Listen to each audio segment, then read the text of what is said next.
So a couple days ago, I had a very interesting experience playing some games from the developer Regime X on Steam. It all started when a regular user of my Discord server posted a review for the game Gym Simulator after they played through it, and the developer scolded them for playing an outdated version of the game before they posted their review. They said, if you're a regular gamer, controls should be very intuitive. They're not different from any other games with interaction abilities.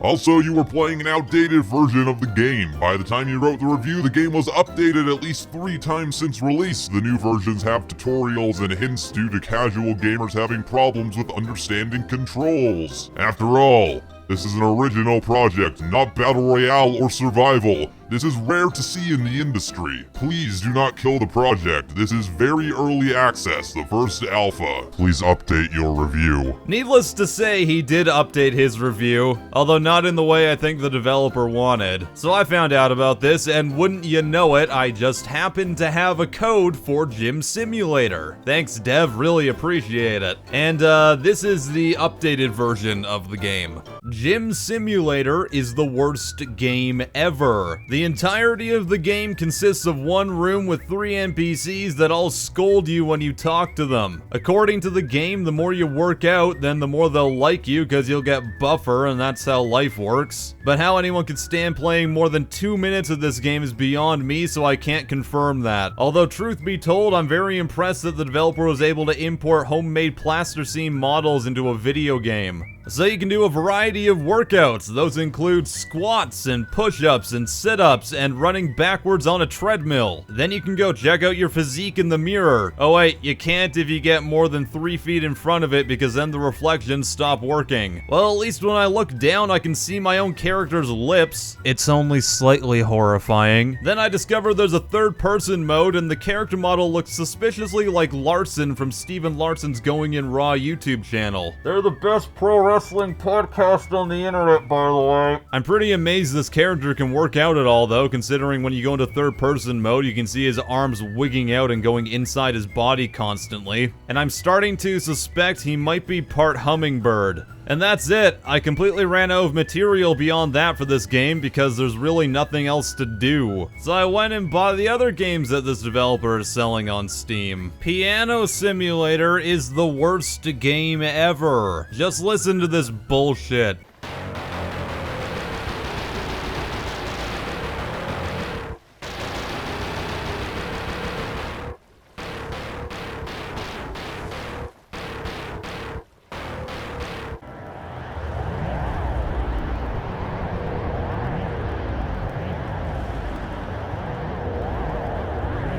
And why is there only like 7 keys on that piano? It's almost like this is lazy garbage. And that's all you do in that game, by the way. There's nothing else for me to say. Internet Simulator is the worst game ever. And why is the freaking title off center? It's not that hard, developers. So Internet Simulator is by far the most interesting of the games this developer has released. It came out a while ago and I remember seeing it, but I kind of just forgot about it until now. Basically, you can choose between 3 locations and you browse the internet in a horrifying looking Unreal Engine area. No, for real, you literally just have a web browser and you can access the internet. Oh, and in one level you can decide to kill yourself because edgy jokes are funny. But if you do that, it freezes the entire game. So how did they put a real life web browser into a video game? Well, thankfully it's a very simple explanation. I don't have a whole lot of experience with the Unreal Engine, but thankfully Ratchet kind of does from Sentinels of the Store. So he just sent me a link to docs.unrealengine.com where you learn how to do stuff in the Unreal Engine. And basically there's a web browser that's available in the engine itself that you can use so you don't have to like constantly alt-tab between stuff while you're making your game. And they just put that into the game. The problem is it's not meant to be used in like a real game because it can cause a lot of errors while you're playing. Hence why the entire game went black on me out of nowhere. But hey, at least I could look up my own channel. So there's 3 different levels to choose from in this game. The first one is a bedroom, maybe? I'm not entirely sure. You just sit in a chair and use a web browser. The next one is you sitting on a beach with an iPad.